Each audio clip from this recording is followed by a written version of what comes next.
Also, another thing to remember, whoever wins can stay in office if re-elected for 13 years.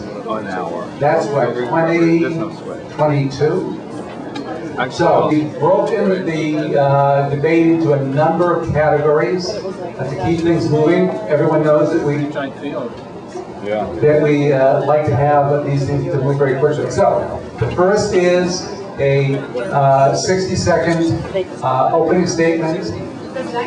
I'm sorry, it says 90, so it is 90. Yeah, exactly. So it's 90 seconds, and we have our timer here.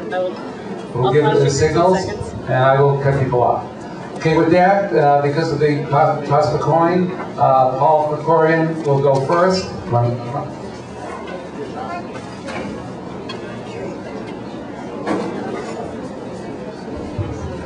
Thank you, Richard, and thank you, everyone. It's great to be with you again, and thank you for being here and taking an interest in this critically important race to the future of our city. You've heard a lot about each of us, so I'm not going to go into great detail, and you've heard a lot about us in a lot of forums and through the mail now, but I do just want to highlight a few things. This is a time of great crisis for this city. This is a time where we are facing challenges like I don't think we've faced in my lifetime.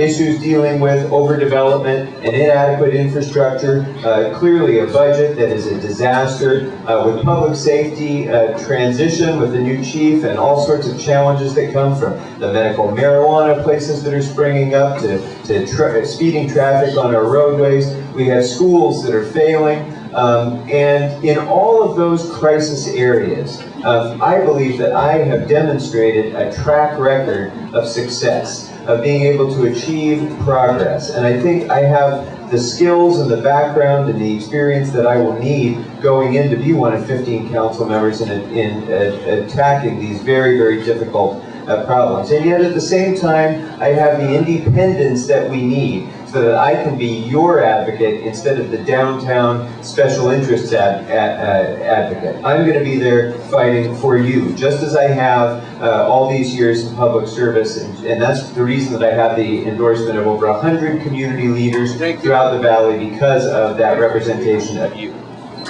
Thank you. Next,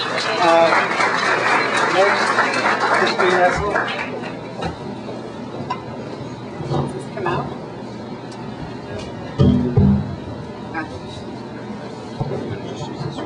Yeah, I'll come over there. We can pass it. I ruined everything. Okay, good, that'll work. Good evening, everybody. It's nice to see you again. I think I've been in this room more than any other room since the beginning of this election cycle. And it's great to see such a full house and so many people that actually care about this election and want to learn about the candidates and make sure that you select the best candidate for the job. I'm running for city council because I am deeply concerned about the state of affairs in the city. I grew up what I would call a city of opportunity, and I had a great career, and I don't see that future for a lot of our young people and for people that are looking for work today. So I'm very excited about the opportunity of bringing my business skills that I've learned and my relationships that I've built over the last 30 years to bear on this community, on our community. I have been, over the years, a homeowners advocate. I've spent much of my free time working on building my own homeowners association, on fighting development that didn't belong in our neighborhoods, and going toe-to-toe with the land use lawyers to ensure that our neighborhoods are protected.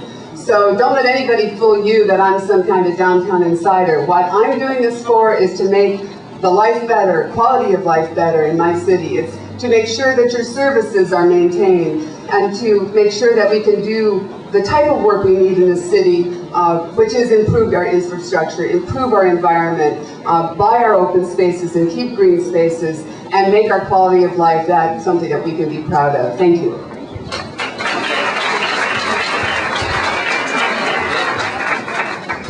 thank you. Next, Ellen. All right, this is the part of the debate where we talk about commitments. Okay, the first ones are a series of commitments that Chris Esselmate that we're going to affirm, and then Paul, I'll ask you the same.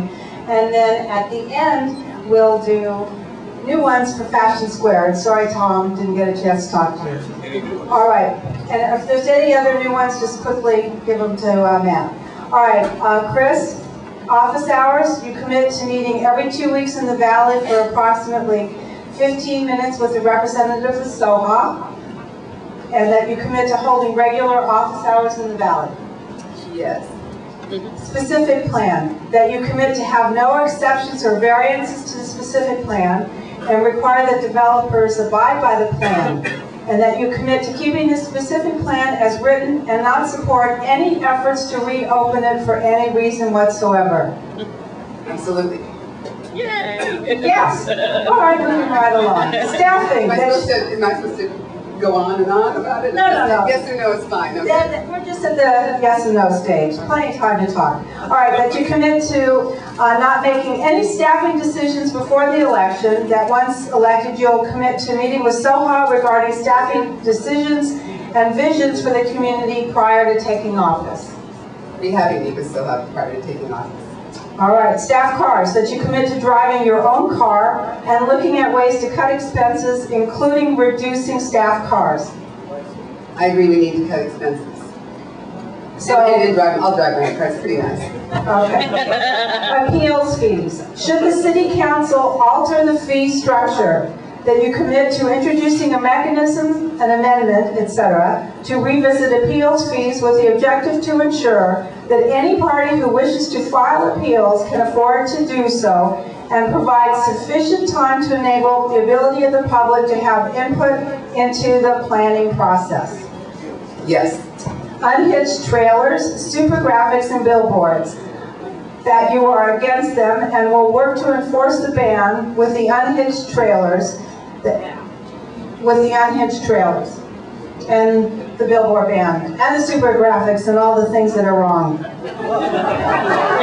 that general category of billboards. Yes? Vehemently. All right. Do you have any other commitments that you would like to make to the community? This is your opportunity. Well, I'm just very excited about working closely with such an active and vital organization that's done so much good for Sherman Oaks, and I'm very pleased to have the possibility of being your council member. Thank you. Paul, your commitments to the community. That you commit to meeting every 2 weeks in the Valley for approximately 15 minutes with a representative of SOHA, and that you commit to holding regular office hours in the Valley. I do. I cannot commit bigamy. All right, specific plan, that you commit to having no exceptions to the specific plan and require that developers abide by the plan, that you commit to keeping the specific plan as written and not to reopen it. Yes. Do you realize what you just heard? All right. Yeah. Really, really important. We've got one of these two people here will be our council member, and this has a profound impact on development on Ventura Boulevard and all the adjacent streets. Staffing, that you commit to not making any staffing decisions before the election. That once elected, that you commit to meeting with SOHA regarding staffing decisions and visions for the community prior to taking office.